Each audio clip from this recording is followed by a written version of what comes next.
Shabbat Shalom. It is wonderful to see you all.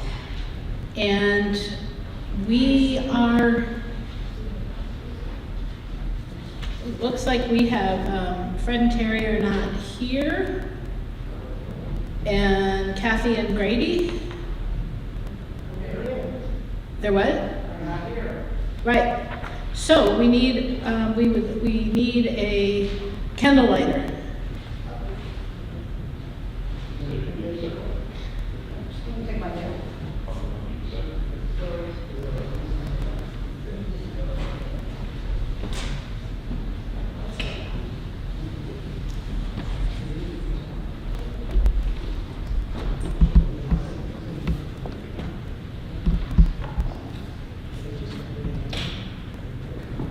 As these Shabbat candles give light to all who behold them, so may we, by our lives, give light to all who behold us. As their brightness reminds us of the generations of Israel who have kindled light, so may we, in our own day, be among those who kindle light.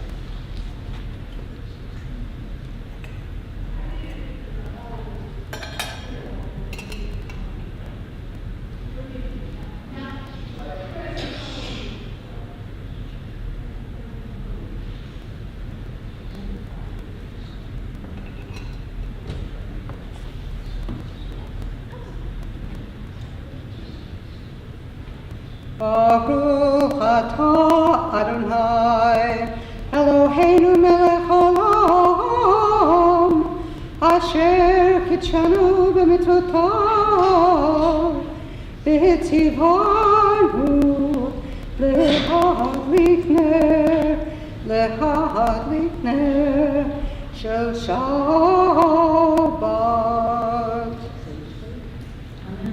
Blessed are you, Adonai, our God, sovereign of the universe, who hallows us with mitzvot, commanding us to kindle the light of Shabbat.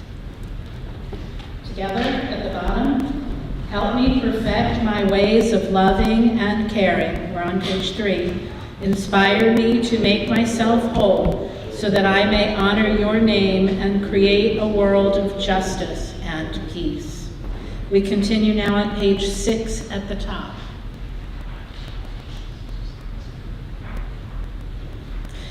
Together, we enter this sanctuary to welcome Shabbat. Within these walls, we sit surrounded by numberless generations. Our ancestors built the synagogue as a visible sign of God's presence in their midst. Throughout our long history and our endless wanderings, it has endured, a beacon of truth, love, and justice for all humanity. Its presence guided our ancestors to lives of righteousness, holding up to them a vision of their truest selves. Now we, in our turn, come into this sanctuary to affirm the sacredness of our lives. May we enter this place in peace. May holiness wrap around us as we cross its threshold. Weariness, doubt, and the flaws within our hearts, the harshness of the weak, let these drop away from the door. In the brightness of Shabbat, let peace settle upon us as we lift our hearts in prayer. Page 10.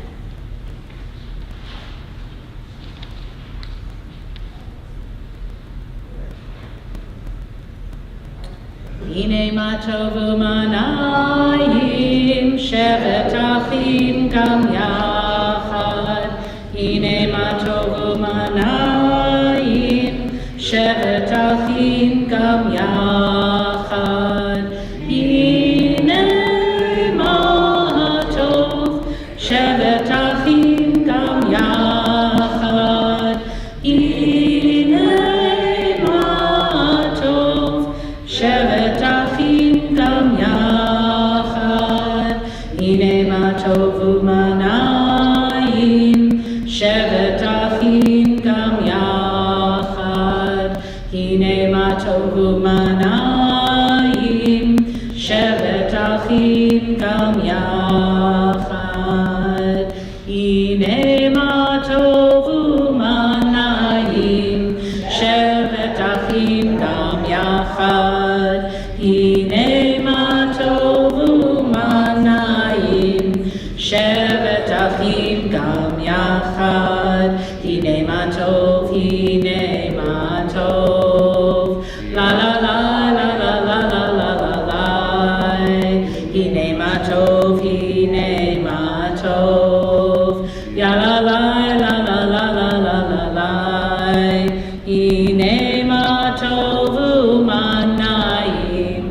שבת אחים גם יחד, הנה מה טוב ומה נעים, שבת אחים גם יחד. אלך עמדה ליבי, חוסנה ואל נא תתעלם, אלך עמדה ליבי, חוסנה ואל נא תתעלם. אלך עמדה ליבי, חוסנה ואל נא תתעלם. אלך עמדה ליבי, חוסנה ואל נא תתעלם. אלך עמדה ליבי, חוסנה ואל נא תתעלם. On page 15. And we join together. A psalm. Sing to Adonai a new song, for God has worked wonders. God's right hand, God's holy arm, has won God victory. Adonai has manifested God's victory, has displayed God's triumph in the sight of the nations. God was mindful of God's steadfast love and faithfulness toward the house of Israel. All the ends of the earth beheld the victory of our God. Raise a shout to Adonai, all the earth. Break into joyous songs of praise. Page 20. And how about if you guys do the L'chadodis? Likrat Kala, B'nei Shabbat Nekabela, L'chadodi Likrat Kala, B'nei Shabbat Nekabela, L'chadodi Likrat Kala, B'nei Shabbat Nekabela, L'chadodi Likrat Kala, B'nei Shabbat Nekabela.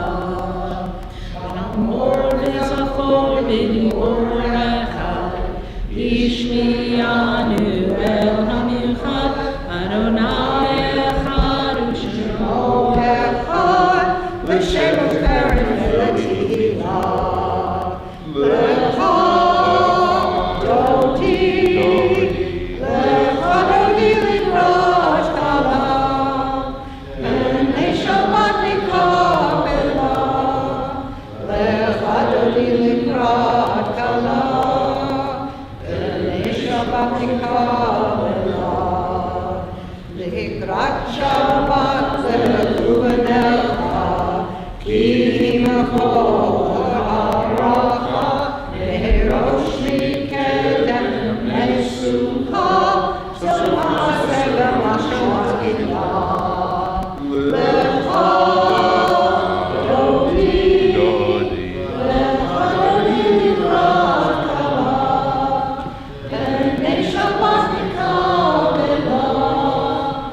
L'chadodi Likrat Kala, B'nei Shabbat Nekabela.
Page 26.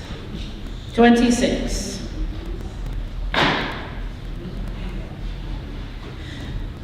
Yitgadal v'yitkadash shemei Rabba Yalma divrach yerutei v'yamlich malchutei v'chayechon b'yomechon uv'chayech d'chol beit Yisrael ba'agala uv'izman kariv v'meru amen Yehei shnei Rabba mevorach le'olam omeomaya yitbarach yitbarach v'yishtabach v'yitpa'ar v'yitroman v'yitnaseh v'yithadar v'yithalel v'yithalal shemei kudesha barichu le'ela min kol birchata v'shirata tushbechata v'nechemata da'amihiran b'yoma v'meru amen.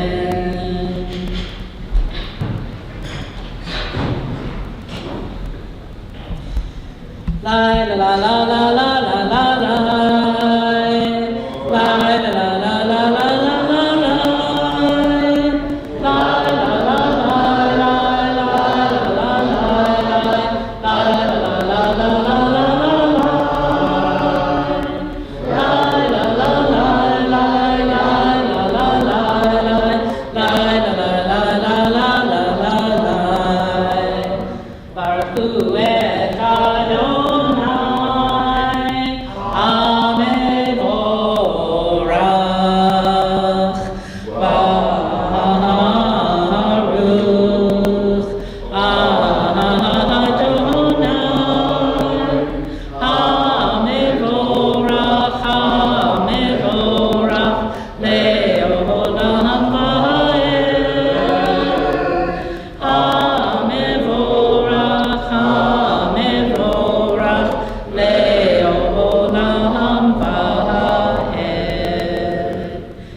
Page 30 at the bottom.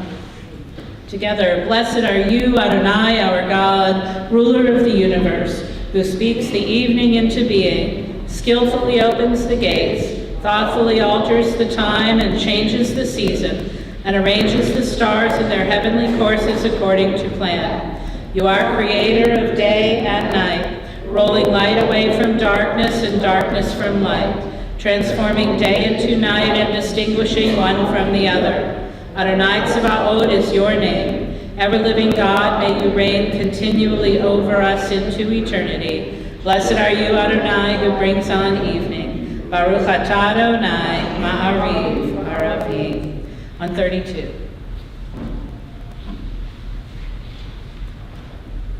Ahavat olam, Beit Yisrael, Ahavita, Amcha ahavita, Torah u'mitzvot, Chukim u'mishpatim, Otanu limadita, Al Kein Adonai Eloheinu b'shochbeinu, Ufkumenu nasiach b'chukecha, V'nismach b'divrei Toratecha, Uv'mitzvotecha le'olam va'ed, Ki hem chayenu, ve'orech yameinu, Uvahem negei yomam ve'layla, negei yomam ve'layla, V'ahavatcha al tasir, Mimenu le'olamim, Baruch atah Adonai, Ohev amo Yisrael.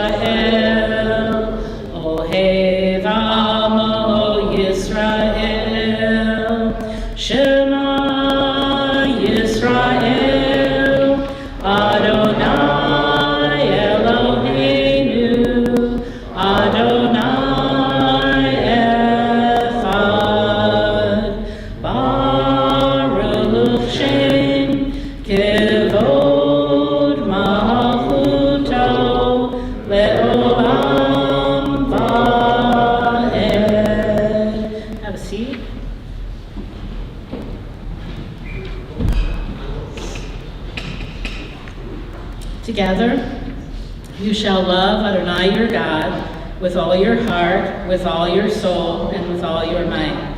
Take to heart these instructions with which I charge you this day. Impress them upon your children.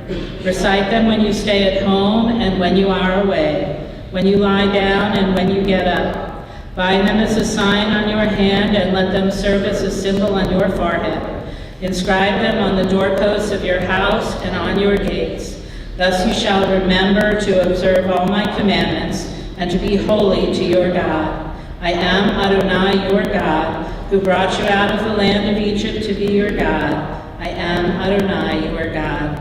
Adonai Elohechem, Emet. Page 39 at the top.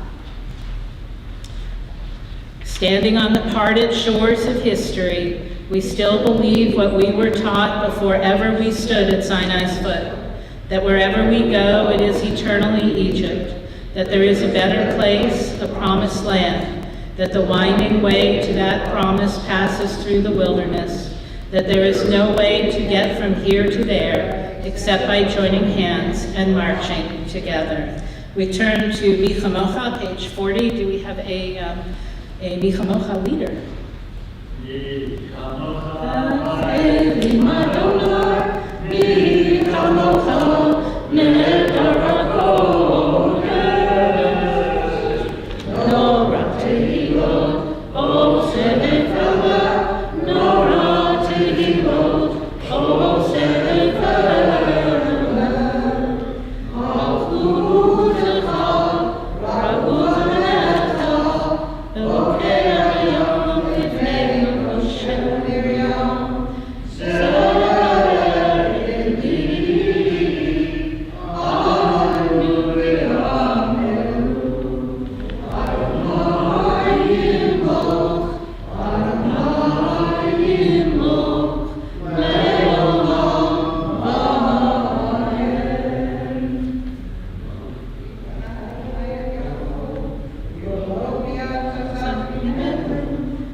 On page 44.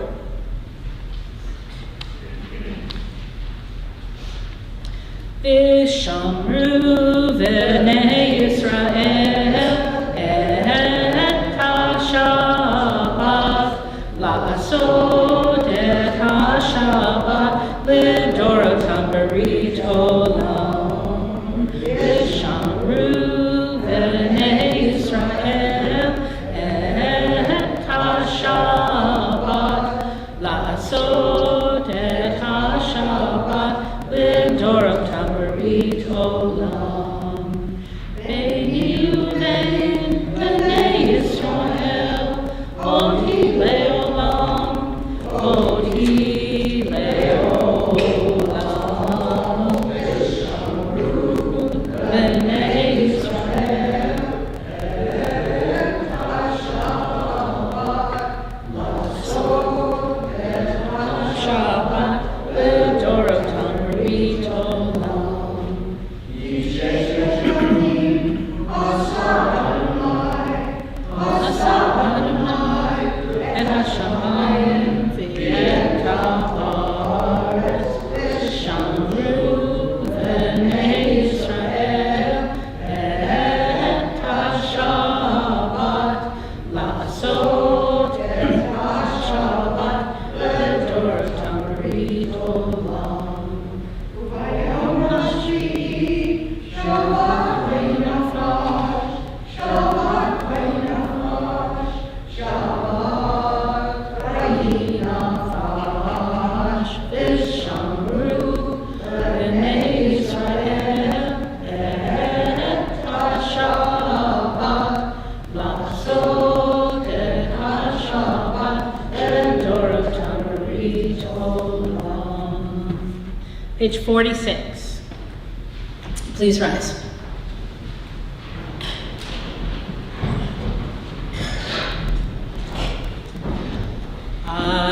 Adonai sifatai tiftach ufi yadi tehilatecha.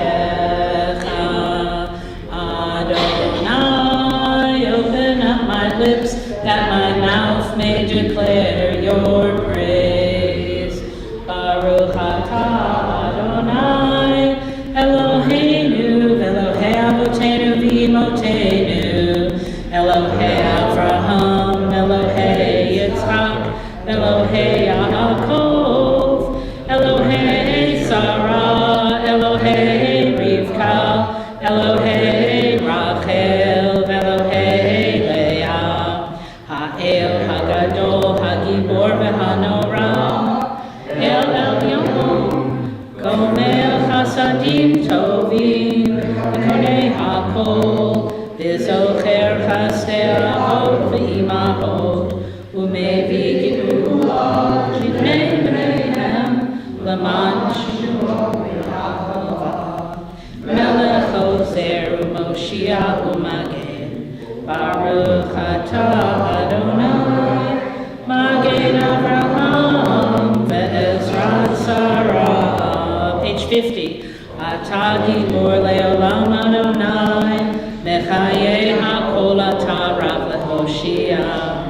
Mechakel Chaim b'Chesed, Mechayeh ha'kol b'Rachamim Rabim, Somech noflim b'Rofei cholim, Umatir asurim, Umekayem emunato lishenei afar, Michamocha ba'al gevurot, Umidom elach, Melech melit umechayeh, Umatzmiach Yeshua, V'ne'emanatah l'hachayot hakol, Baruch atah Adonai, Mechayeh ha'kol. Atah kadosh v'shimcha kadosh, U'kdoshim b'chol yom yehalucha selah. Baruch atah Adonai, Ha'el ha'kadosh. Have a seat. Page 55.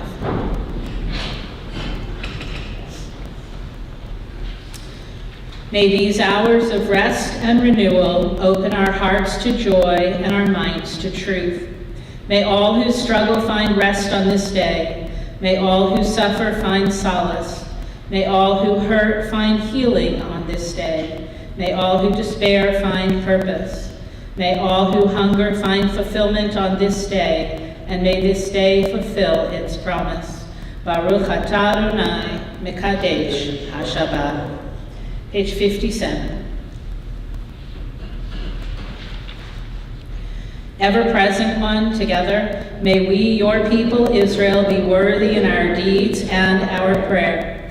Wherever we live, wherever we seek you, in this land, in the Zion restored, in all lands, you are our God, whom alone we serve in reverence.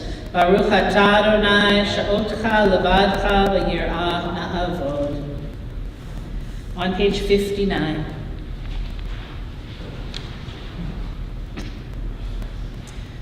God of goodness, we give thanks for the gift of life, wonder beyond words, for the awareness of soul, our light within, for the world around us so filled with beauty, for the richness of the earth which day by day sustains us.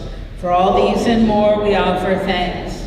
When we behold your heavens, the work of your fingers, the moon and stars that you set in place, what are we humans that you are mindful of us? We mortals that you take note of us. You made us little less than divine, ordained us with glory and majesty. You gave us dominion over your handiwork, laying the world at our feet. How majestic is your name throughout the earth. Baruch atah Adonai, hatov shimcha u'lecha na'eh lehodot. We continue with Sholom Rav. Rav Yisrael Amcha, Tasim Leolam. Shalom Rav Yisrael Amcha, Tasim Leolam.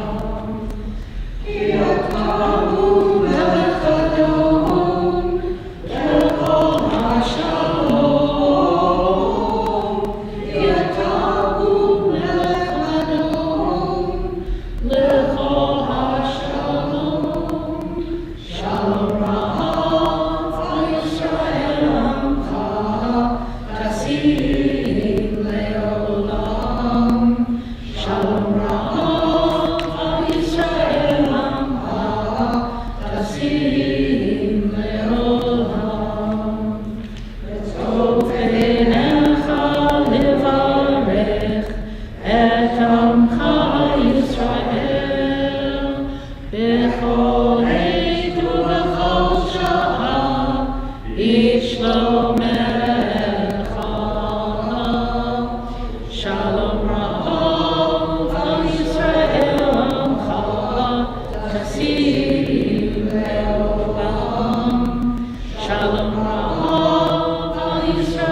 very special discussion, announcement. Not exactly sure how to announce it exactly, but a number of our members have spent an exciting time, and I'm going to leave it all to you guys so that you can share with us this wonderful experience.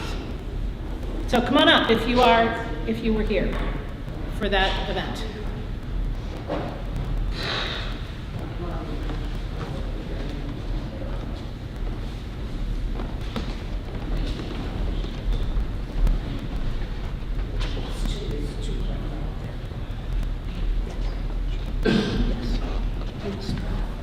There's the mic, the lectern, Okay, hanging over the wooden. okay, Both of them are live. all right. This reminds me of the GA. Traveling in a pack. It was wonderful. It's safer that way. Yeah, that's true. That's true.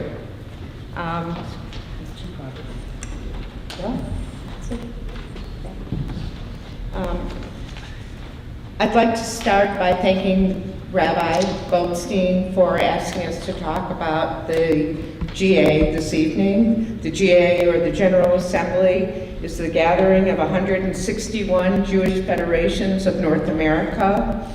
Last time it occurred was in 2018 in Israel.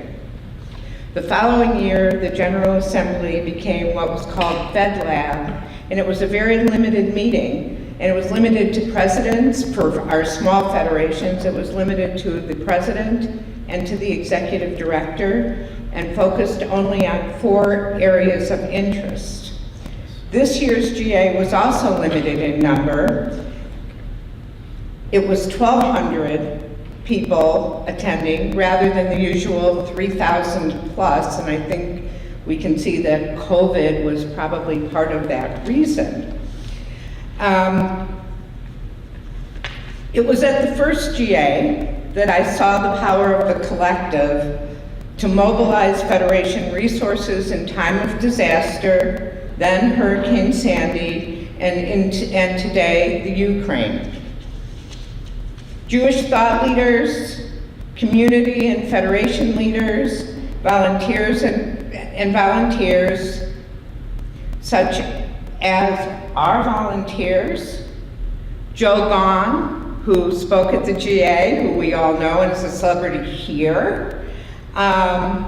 Rick Jacobs, Rabbi Rick Jacobs, also spoke at the GA, and just to let you know, there was a little celebrity, Michael Oloni from Cecil, also spoke at the GA. But the real reason to be at the GA is because we discuss the challenges of the day. We are offered possible solutions and thoughts for the future. Topics at this year's GA range from Israel, post-pandemic life, anti-Semitism, diversity, data, etc. And that was just to name a few. The GA has traditionally been held over Veterans Day with sounds of O Canada, Hatikva, and Star Spangled Banner honoring our veterans each and every year. So before we begin, in the spirit of the General Assembly and with thankfulness to all of our veterans, please rise so we can thank you for your service to this country. It means everything to all of us. So thank you. So now we begin. And our first speaker is going to be Bob Roth, and he will talk about what made an impact on him.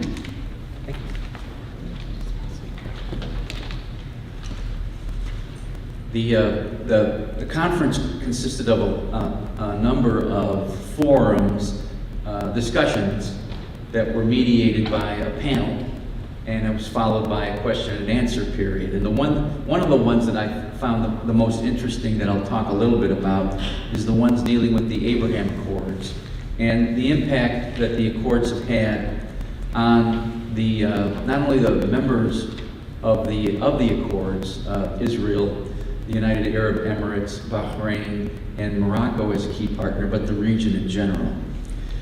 For a little background, the Abraham Accords are a series of historic agreements that are already shaping the Middle East, both politically and economically. They're a series of joint normalization statements between Israel, the United Arab Emirates, Bahrain, effective September 15, 2020, mediated by the United States. The initial announcement of August 13, 2020 concerned only Israel and the UAE before the announcement of a follow-up agreement between Israel and Bahrain on September 11, 2020. On September 15, 2020, the official signing ceremony for the Abraham Accords was hosted by the United States at the White House. As part of the dual agreements, both the UAE and Bahrain recognized Israel's sovereignty, enabling the establishment of full diplomatic relations. Morocco has also become a key partner of the Accords.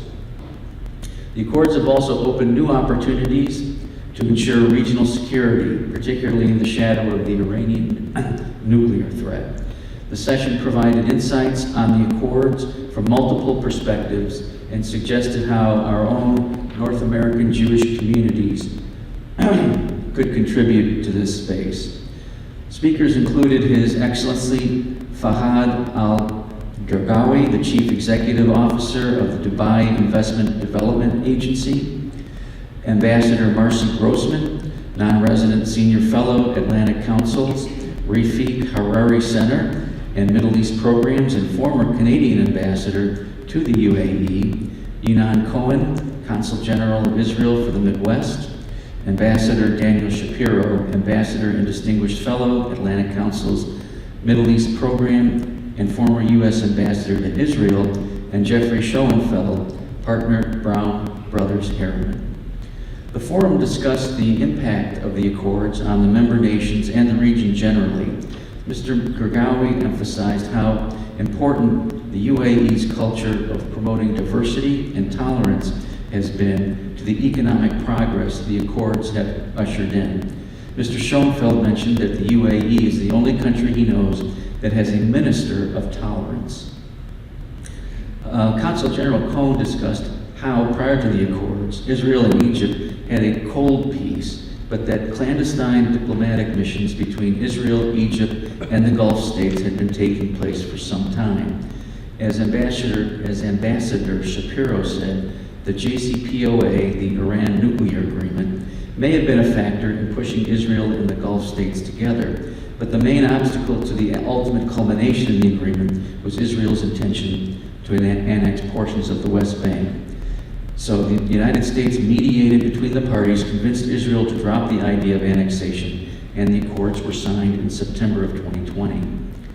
Among the developments Ambassador Shapiro discussed was the establishment of military-to-military contacts between the Gulf states, Israel, and the U.S., including joint exercises, sharing of Israel's technology with the Gulf, and overall increased cooperation on regional security.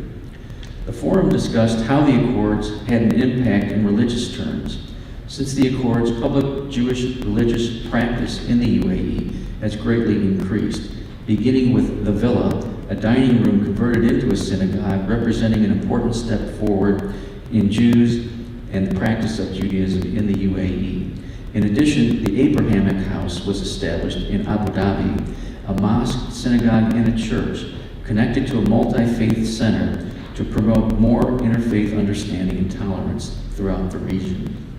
In terms of people-to-people ties, the Accords have allowed between 450 and 500,000 Israelis to visit the UAE, and while COVID prevented visiting Israel, Emiratis are coming to Israel in large numbers. In terms of trade, currently trade between Israel and the UAE is $2.5 billion a year. Before the Accords, it was zero. A foreign trade agreement, FTA, has been established between Israel and the UAE, and one is in the works with Bahrain. Currently, Israel is UAE's number 10 trading partner, but it's expected to be in the top 5 within a couple of years. One of the more interesting initiatives in increasing regional integration that was discussed is the Prosperity Blue-Green Initiative. Jordan has a lot of sun but no water. The initiative involves a UAE company building a new solar field in Jordan, selling the electricity to Israel to operate a new desalinization plant in the Jordan Valley, and then the drinking water it's produced and sold to Jordan. The discussion went on for over an hour. It was very positive in terms of discussing solidifying Israel's status in the region with the Gulf states, and in particular, but also the region in general. Thank you.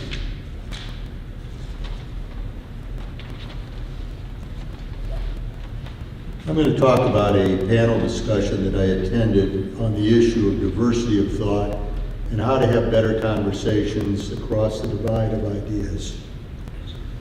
And so the ideas that I'm going to relay here, although I agree with them, somebody else came up with them.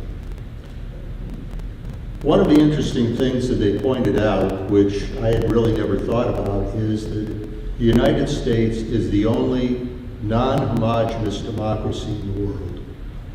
Unlike Germany, France, Spain, Japan, a lot of other democracies, we don't have a common culture and we don't have a dominant religion. And that puts particular emphasis on the importance of talking to people from different cultures, different backgrounds, and diverse ideas. But the reality is that most of us get our news from and surround themselves with people who have similar thoughts. And so we become somewhat of an echo chamber of our own ideas and our own sources of information, if you will. This has the benefit of immunizing us from having to argue with people with different views, but it also isolates us from different ideas that might be of interest or even be persuasive. The panel pointed out another thing which I really hadn't thought about, and that was that we have a great strength in our civic culture that binds us together. Organizations like Rotary, PTA, Little League, YMCA, you can go on and name a whole bunch of others.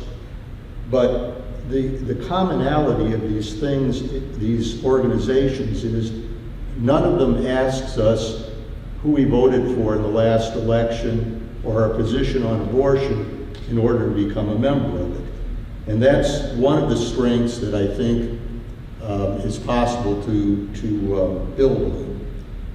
And they pointed out two key things in terms of having interactions with people that you might disagree with and to have more productive conversations. The first idea was to drill down to our commonality. Conversations don't have to begin with the question, who did you vote for in the last election, or what your position is on abortion. Two people who are in, for instance, one of these civic organizations, let me give you an example, the PTA. They may have vastly different opinions on the politics.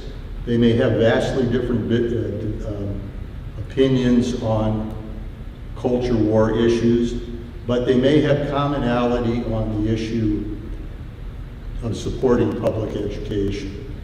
And so that's an issue that two diverse people, two diverse organizations can work on and come up with some better ideas and maybe improve life a little bit. And that's in fact really what the Springfield Jewish Federation has spent a lot of time and effort on. We reach across the aisles to other religious organizations and other ethnic groups to try and work on issues of commonality. And not only does it push the ball forward in terms of making some progress perhaps, but it also gives us the opportunity when we need to have difficult conversations because we've already built the bridges. And it's also, they're more likely to come to our aid or we to come to their aid if we've already built those bridges. The second point that they reached, they talked about, is of how to have these conversations, is the importance of listening. And I think that we are all guilty of, when we're in a conversation with somebody we disagree with, we're waiting for a pause in the conversation so we can interject our views rather than listening to what somebody else is saying. Arguments that are wrong today may be right tomorrow, and even the wrong argument may have some value, and sometimes minds may even be changed. And I think if we're honest with ourselves and we look back to how we were 20 years ago and our views at that time, few of you may not be able to do that because you're too young, but those of us who can, our views have changed. And one of the most dramatic examples of this on a societal level is the difference from 20, 30 years ago on the view of same-sex marriage. So things do change, opinions do change, but you have to have those conversations.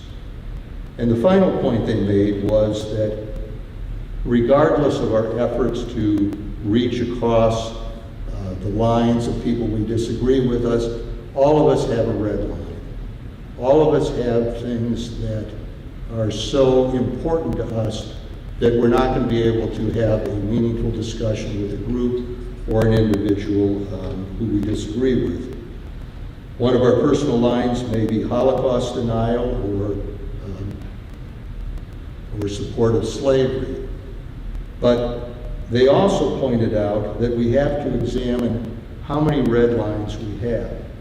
Is it really necessary to have 20 or 10 red lines? Are all of them of equal importance? And are some of them at least not so important that we can't at least discuss them with somebody that we disagree with? And the final thing that they mentioned was, and I think that it was also interesting, we can't shield ourselves or our children from all hateful ideas. It's just an impossibility because we go out in the world and we are going to hear things that we strongly disagree with, that are extremely offensive. But it may be important to expose ourselves even to those hateful ideas and to allow our children to be exposed to them,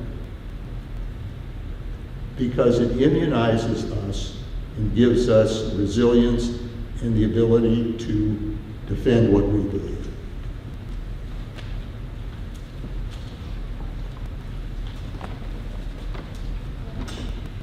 Here for now, so that in case there's questions. So, Bob and I seem to enjoy going to the same things, but we actually are going to talk about two different sessions. What seemed to be an overriding theme, whether it was the Abraham Accords or whether it was the session I went to, which was Israel and the Arab Middle East, Insights into the Economics of Peace, is you're not going to reach a traditional peace treaty in a traditional way until there is economic parity. There is significant efforts underway both inside Israel and her Palestinian or Jordanian neighbors to boost prosperity and enhance the quality of life for all. Eliminating this is a motivator for future conflict. Israeli Arabs could be a bridge between all parties. I'm going to step aside from the GA and talk about I guess it was Wednesday night, or maybe it was Thursday.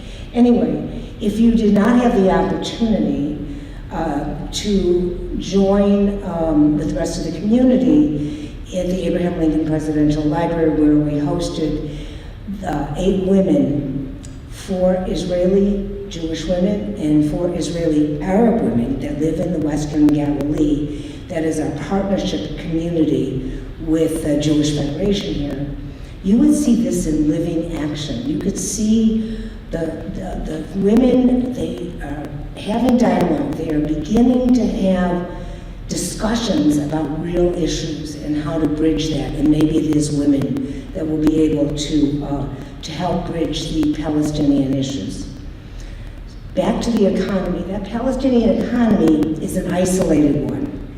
Think about it. There's 350 million consumers in the Middle East and North Africa. Israel's GNP is $482 billion. GDP.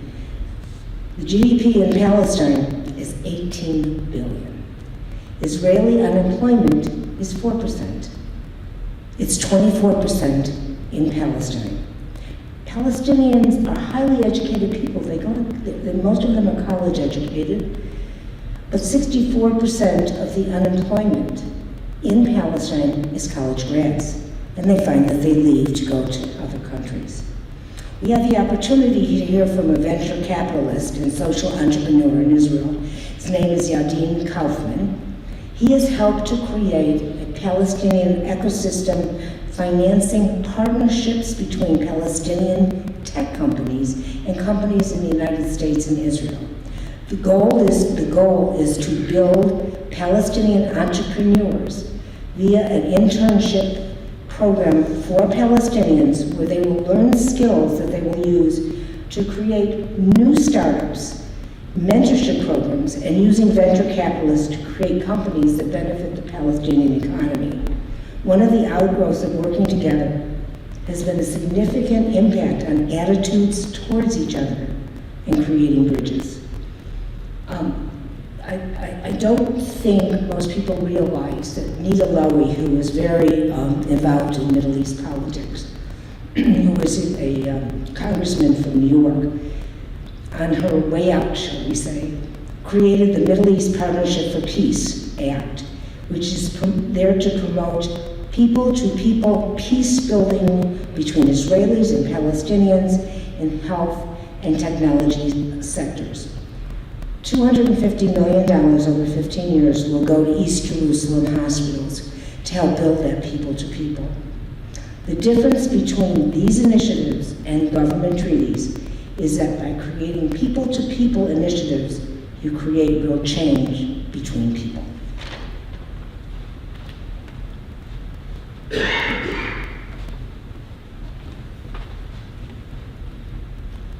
Apparently Ralph and I attended the same session, because I was going to say basically some of the same remarks that he made, so I'm not going to take any more time. I just want to add that part of the problem is going to these conventions, seminars, you just have too many opportunities to hear dynamic speakers and attend these great, fantastic sessions. So when the next opportunity comes around, if you want to take advantage of a stimulating conference, consider going to a GA. Anyway, I'm going to excuse myself because, again, I have nothing more to say with what Ralph did. But as long as you're up there, when is the next GA? Where is it? The next GA is going to be in April in Israel. It's part of the 75th anniversary of the States. So this was in Chicago. And it was nice to be among 1,200 Jews. It was. We all, to have common goals and obviously you don't agree with everything that everyone is saying, but basically the goals are the same. And find out that our problems, our situations are not that much different than any other community, larger or even smaller than Springfield. We have more in common than we have differences.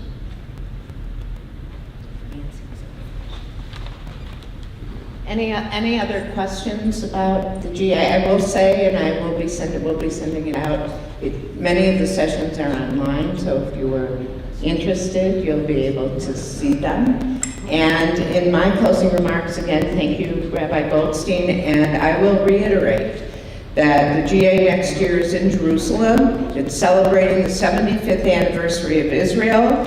It will be over Israel Memorial Day, Yom HaZikaron, and Israel Independence Day, which are back-to-back, Yom HaSmut. And if you would like to visit Israel prior to the GA, small federations have a trip that is going to go back to the GA that will also make a short stop in our Western Galilee partnership. So you've got several opportunities to visit Israel, and thank you for your attention, and thank you for your interest. Thank everybody for presenting and for being great traveling companions. Went so far.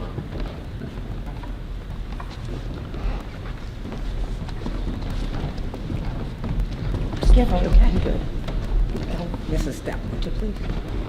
Don't ask. Okay.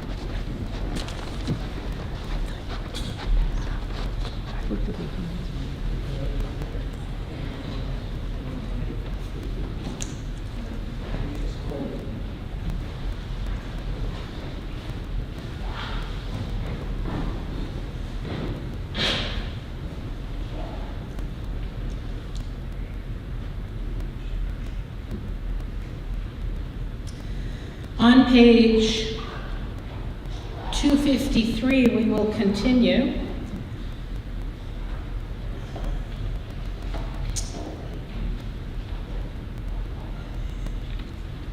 Page 253. And we think about all those people who are in need of help. All of those people who need sources of strength and courage. And so we continue with these words. Is there anybody in this general area who is thinking about someone who needs a Misha Berach, who wants to share a Misha Berach? Ron Rothschild, my nephew, and Elaine Gross, my niece. My friend Cassie Thomas. Anybody else? Alan Cohen, Edie Schultz. Anybody else?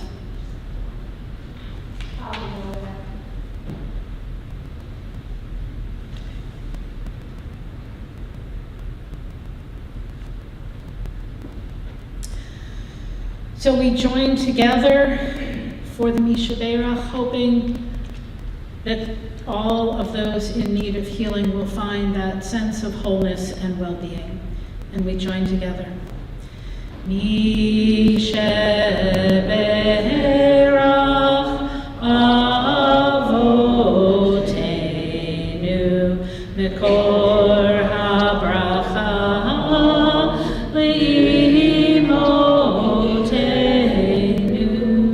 May the source of strength, who bless the ones before us, help us find the courage to make our lives a blessing, and let us say, Amen.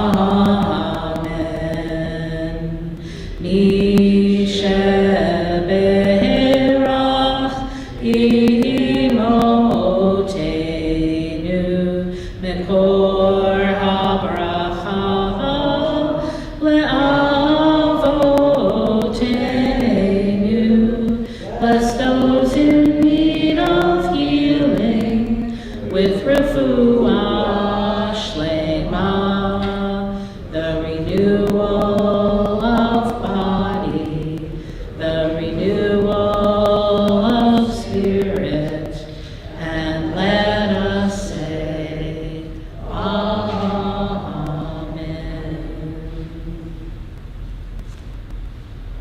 On page 259.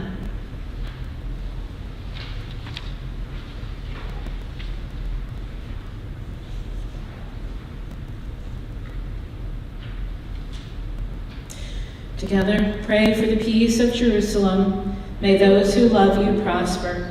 O Heavenly One, protector and redeemer of Israel, bless the state of Israel, which marks the dawning of hope for all who seek peace. Shield it beneath the wings of your love. Spread over it the canopy of your peace. Send your light and truth to all who lead and advise, guiding them with your good counsel. Establish peace in the land and fullness of joy for all who dwell there. Amen.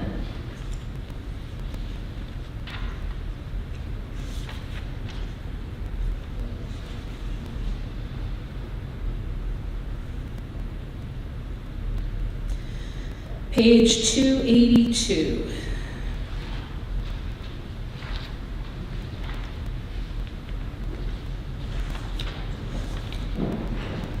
Please rise.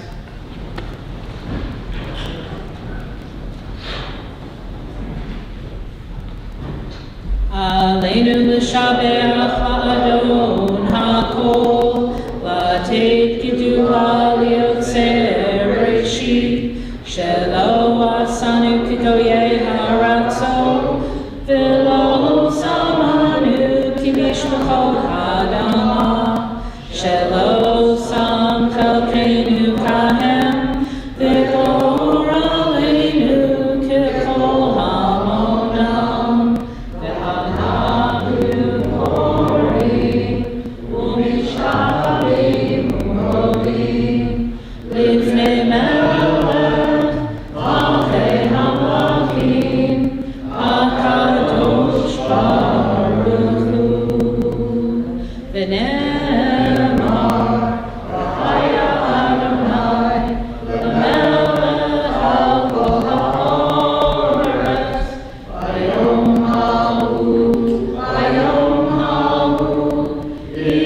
Please have a seat.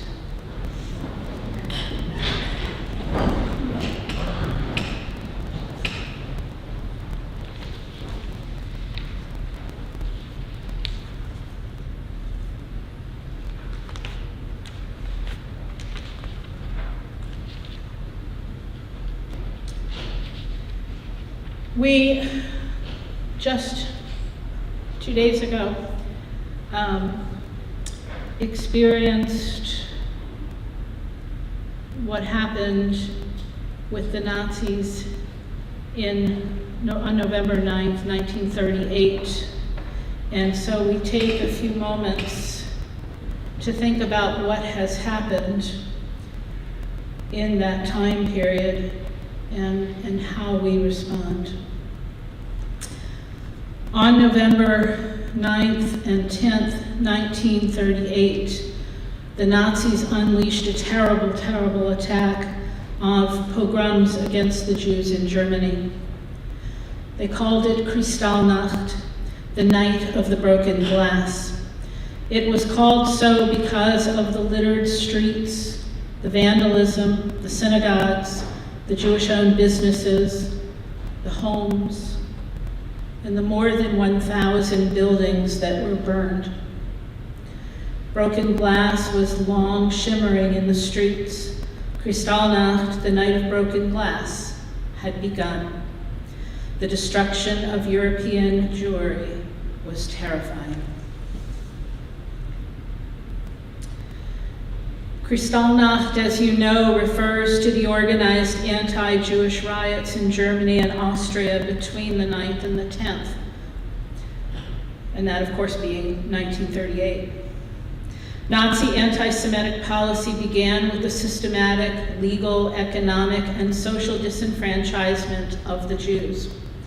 This was accomplished in various stages. For example, the Nuremberg Laws of 1935, which among other things, stripped German Jews of their citizenship. One of these steps involved the deportation of the Polish Jews who were residing in Germany, and the estimated number of people at that point was 56,500. On the night of October 27th, 1938, 18,000 Poland Jews were deported, but were initially refused entry into Poland by the Polish authorities. Caught in between, the Jews were forced to camp out in makeshift shelters. Upon hearing that his family was so trapped, a 17-year-old boy, Herschel Greenspan, a student in Paris, shot the third secretary of the German embassy, Ernst Baumrath, whom he mistook for the ambassador. This assassination served as a welcome pretext for the German initiation of Kristallnacht. Reinhard Heydrich, who was the head of the Reich Main Security Office, which oversaw the Gestapo, the police, and SD operations, sent a secret telegram at 1:20 in the morning, November 10th, 1938, and it said as follows: to all headquarters and stations of the state police, all districts and sub-districts of the SD. And he said he gave instructions for the immediate coordination of police and political activities in order to incite the riots throughout Germany and Austria. The demonstrations are not to be prevented by the police, he ordered. Rather, the police are, quote, only to supervise the observance of the guidelines. The result of this policy was the first violent pogrom on the Western European soil in hundreds of years. 36 Jews were killed. Some authorities have this figure as high as 91. 30,000 more were deported to concentration camps. 267 synagogues were burned, and over 7,000 Jewish shops, businesses, and homes were vandalized and ransacked. Immediately after Kristallnacht, a fine of 1 billion marks was levied, not upon the criminals, but on the victims, the Jewish community of Germany. Along with the fine came a decision taken in a conference of Nazi leaders on November 12, 1938, to, quote, Aryanize the German economy to get the Jews out. Nazi policy had now moved into the overt destruction of all Jewish life in the Third Reich.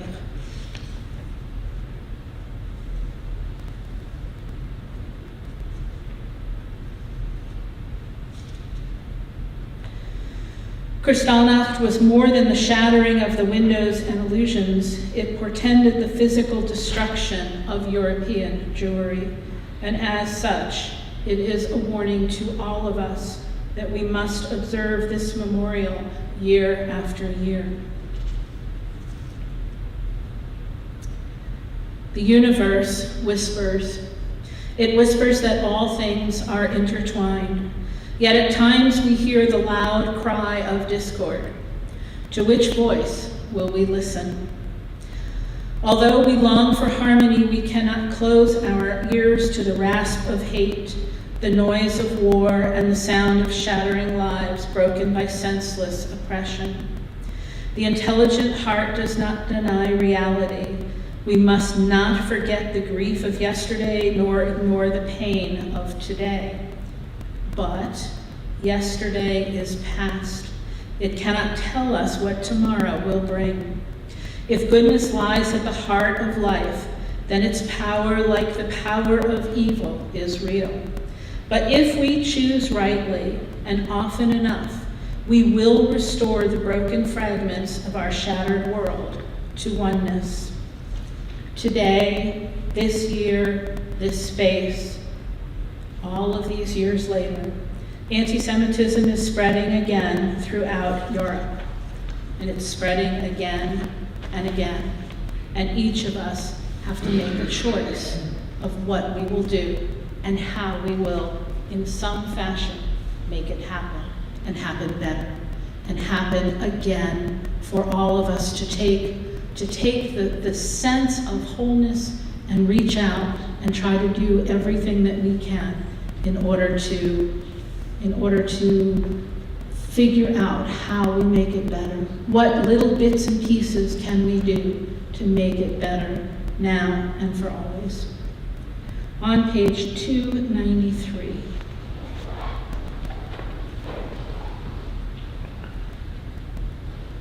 And we join together. Remember our people who suffered and died so that we could be free and secure. May their memory be more than a distant shadow. For their dreams left unfulfilled and lives taken too soon, we remember. Remember our brothers and sisters whose sacrifice kept the dream of democracy and justice alive. May their courage be our inspiration and strength. For life cut short and vision unrealized, we remember. Remember the fallen of our armed services, the victims of terror and tragedy. May the darkness of their loss not obscure the light of peace. They were in love with our land and in love with life. For the agony, the tears, the mothers and the fathers, for the children who were and for the children yet to be, we remember.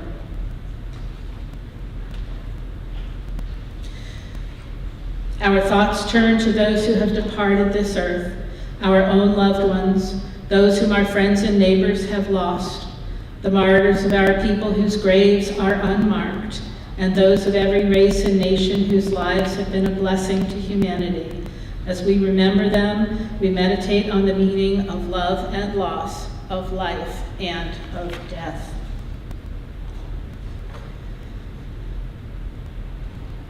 We remember Eleanor Zaraski, mother of Richard Zaraski, Elaine Beneshu, father of Remy Beneshu, Margaret Routman Schoenfeld, aunt of Carol Lowenstein, Jeanette Catherine Scrow, mother of Greg Scrow and mother-in-law of Leslie, Susan Fair Lieber, the sister of Sarah Estep and sister-in-law of Les Estep, Esteban Steve Cortez, cousin of Eva Muller, Joseph F. Zaraski, brother of Richard Zaraski and brother-in-law of Betsy, Dr. Arthur Frank, brother of Stuart Frank and brother-in-law of Amber Barnhart, Dolores Rothschild, wife of Harvey Rothschild,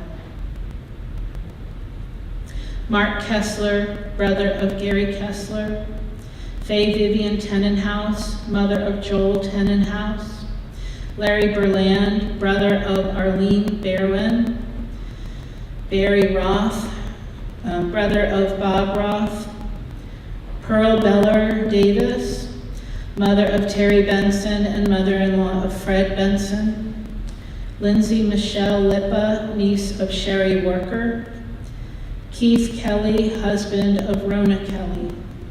We also remember those who died at this season in years past.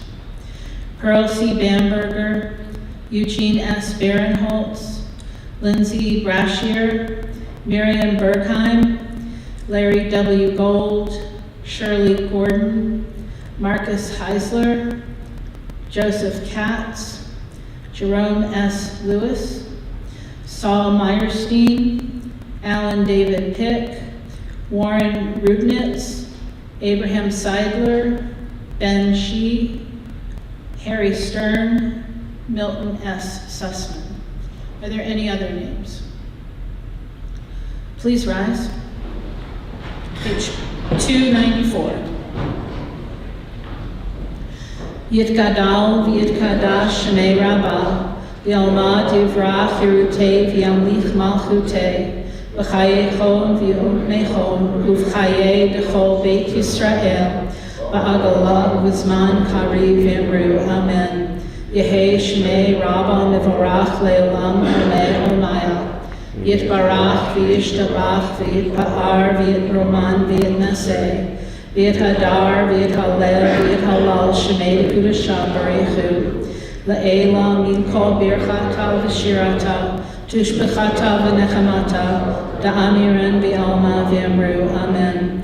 Yehei Shlomo Rabba min Shemaya v'chaim aleinu v'al kol Yisrael v'yamru Amen. Osei Shalom b'mromav Huya Aseh Shalom, Aleinu V'al Kol Yisrael V'Imru. Amen.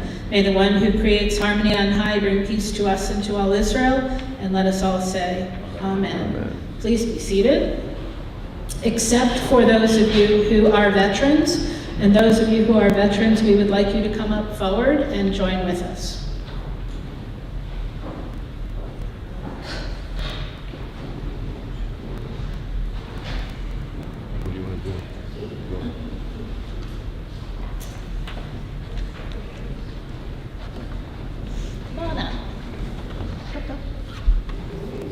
All the way up. Otherwise, I'm lonely. Do you have a favorite? Come on this way. Do you have a favorite song? Do you have a favorite song? Come this way. Favorite song? Yeah, we need a closing song. Which one do you want? Okay, Lloyd.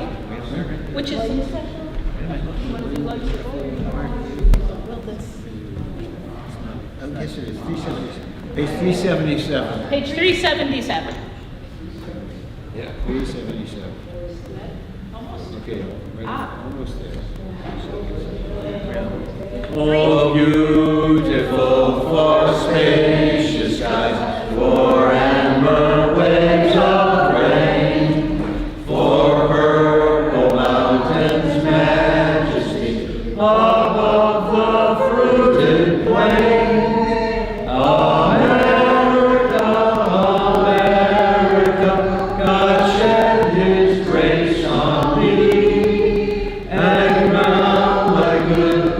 Brotherhood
and everything denied. Oh, beautiful for patriotry that sees beyond the years. Thine alabaster cities gleam, undimmed by human tears.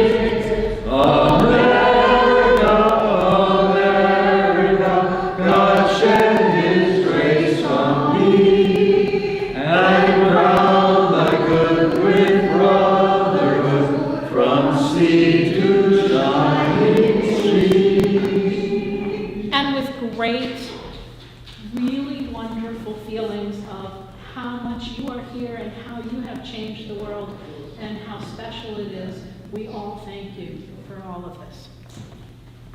So say thank you. Shabbat Shalom. Shabbat shalom. Shabbat shalom.